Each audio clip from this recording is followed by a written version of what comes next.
Director Burwell, and thank you for the last-minute run-in. We've had, as you know, a lot of hearings going on at once today, so very much appreciate that. I guess what I wanted to ask you about this, the President's budget request seeks to improve the impact of federal investments in STEM, which is obviously an important issue that we care about.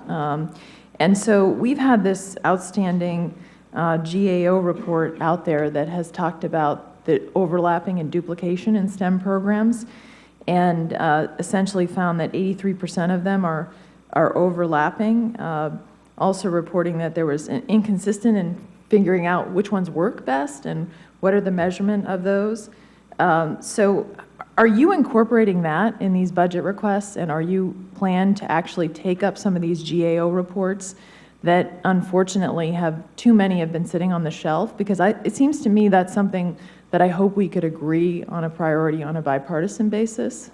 So in terms of the GAO reports, a couple of things. First, in the specific area of STEM, there is STEM reform in this budget. It is proposed. We proposed it last year. It was not accepted by the Congress in terms of the changes that we proposed and the consolidations that we proposed. We have reproposed it. We hope that it will gain support this year.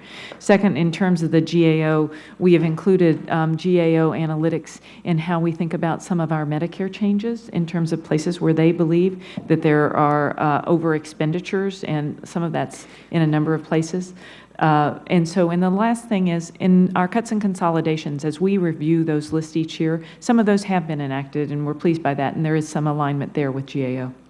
Well, I think this is an area where I hope that you certainly would do more, because I believe that there's a whole host of areas. If I had a list, I'm actually the co-sponsor of the Duplication Elimination Act that's bipartisan, and essentially what it would require is for the executive branch, as a GAO report is issued, within a certain time frame to make the legislative recommendations to the Congress on implementing them. So, you know, not just STEM areas, but also we've seen duplication in areas of the Pentagon. We see duplication in areas of even drug prevention areas, which I think is a very important mission, but you've got multiple agencies doing a lot of the same work. And there's lists of these areas basically. And I'm hoping that you'll be more aggressive on that in terms of making proposals that will help us really review which programs are effective and which aren't, and which to make it actually easier to deal with the federal government on important issues. And I hope that you'll see that in the budget there are a number of areas in addition to STEM where we do that. And also, hopefully you will also see an increase in the OMB GAO conversations about not just in areas of duplication, but other areas where the management function of OMB can build on some of the work of GAO. So as I understand the President's budget proposal overall, that we're still, with this proposal, would be on the path to be at a point of close to $25 trillion in debt over the 10-year window. Is that true? When we look at, I'm not sure if you're using publicly held debt or just state.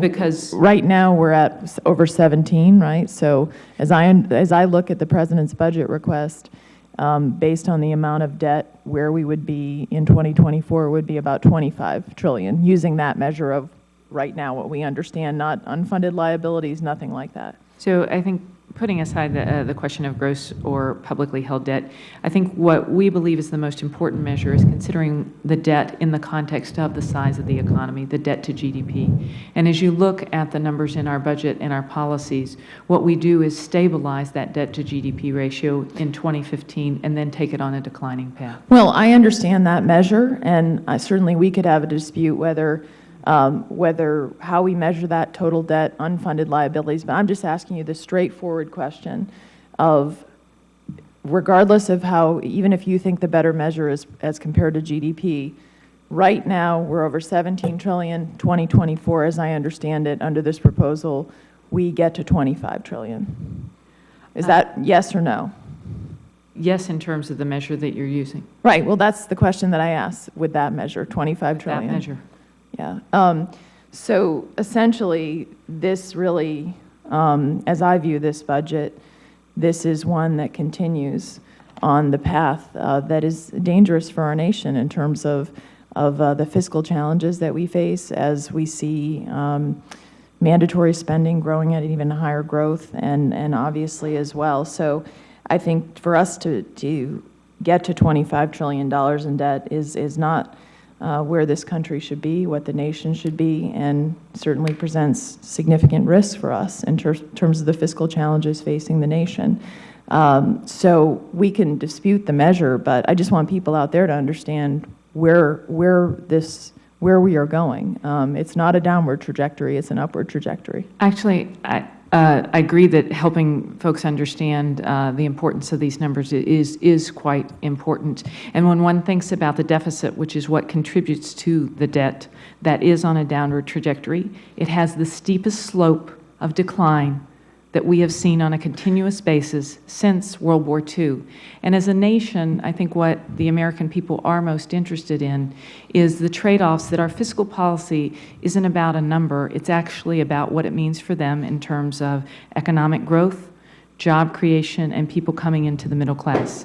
And when you have a decline that's the steepest slope that we've seen since World War II, I think the real question that we should be discussing is, do you want that slope to be more steep? And if you do, what are the costs in terms of the deficits that were mentioned by your colleagues in terms of infrastructure and other things?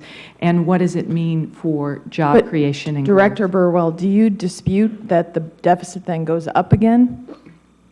In our budget window, all of our numbers, the debt to GDP and the deficit to GDP, are on a declining path. So my question to you is, you say declining, so the deficits under your proposal are going to continue going down?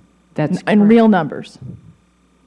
In terms of the debt to GDP, which over... No, not debt to GDP, in real numbers. In other words, I'm not asking you debt to GDP. I'm asking you, if I have a $500 billion deficit this year, does it go to a $400 billion the next year, a $300 billion, then a $200 billion? As I understand it, it actually that you have actually a situation where, I don't have the exact numbers before me, but you have a number of years where you have several years of declining deficits, but then you go back to increasing deficits. Senator, I'm going to let Director Burwell answer, and we have votes, and we are going to have to adjourn.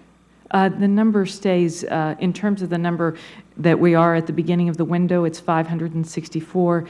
At the end of the window, it's 434 billion. During that period of time, it vacillates around a 503 billion level, but over the period of the trajectory, in real numbers, not as a debt to GDP or deficit to GDP, it is a decline.